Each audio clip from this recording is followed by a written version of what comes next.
Je vous le promettais au début de ce journal, nous allons humer ensemble le doux parfum d'Yvonne avec notre invité Jean-Pierre Marel.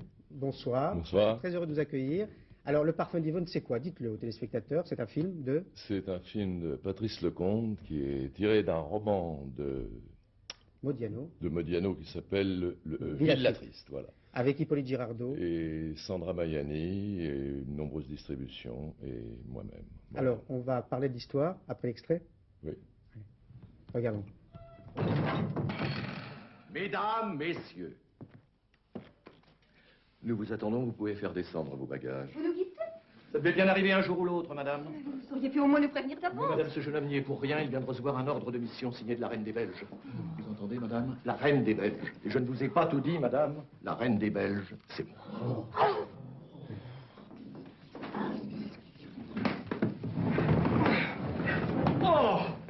Oh, mais Seigneur, qu'est-ce que vous transportez là-dedans?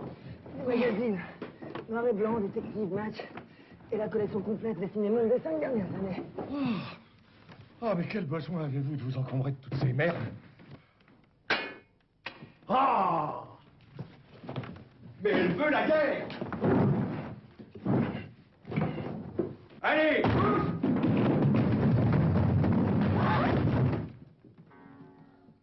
Vous êtes donc la reine des Belges. Ce soir, on reçoit la reine des Belges. C'est qui la reine des Belges dans le parfum d'Yvonne? La reine des Belges dans le parfum d'Yvonne, c'est le docteur René Mann. Ça semble un peu bizarre, mais c'est comme ça.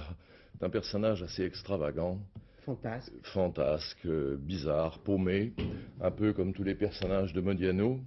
Et pour s'amuser comme ça, il dit qu'il est la reine Astrid, la reine des Belges. Il y a une sorte de provocation là-dedans, parce que c'est un personnage assez provocateur, parce que malheureux, je pense. C'est un rôle difficile ou pas? Écoutez, tous les personnages de Modiano sont des personnages louches, bizarres, toujours des personnages un peu de lisière. Alors c'est toujours surprenant à jouer, mais c'est vraiment très, très, très intéressant. Moi, ça faisait des années.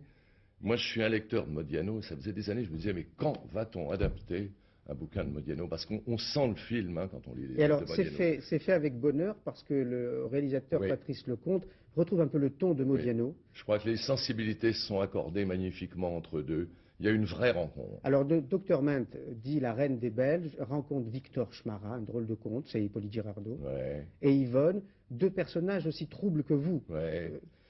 C'est toujours un jeune homme dans les romans de Modiano qui est comme ça, qui traque son passé, qui traque une sorte de quête poétique. Et ce jeune homme retrouve là, dans cette petite ville, là toujours frontalière, rencontre des personnages bizarres, louches. Ça se passe au moment de la guerre d'Algérie, c'est toujours dans des périodes un peu troubles, les bouquins de Modiano.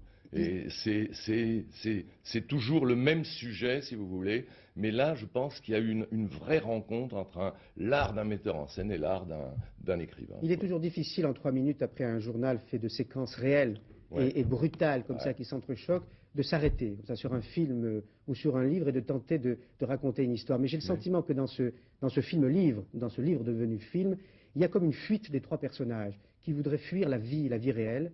Oui. Et qui s'engage dans une vie rêvée, parfois faite aussi de mensonges.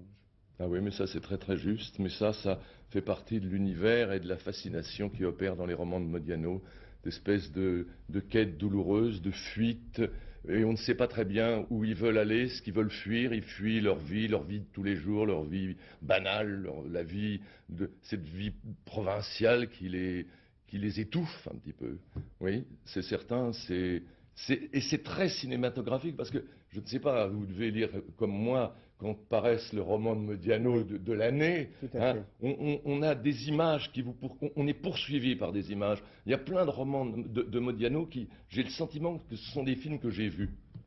Un livre de Modiano ne se raconte pas, il se lit. Je dirais la même chose du film de Patrice Lecomte. Il doit se voir. Merci Jean-Pierre Marel.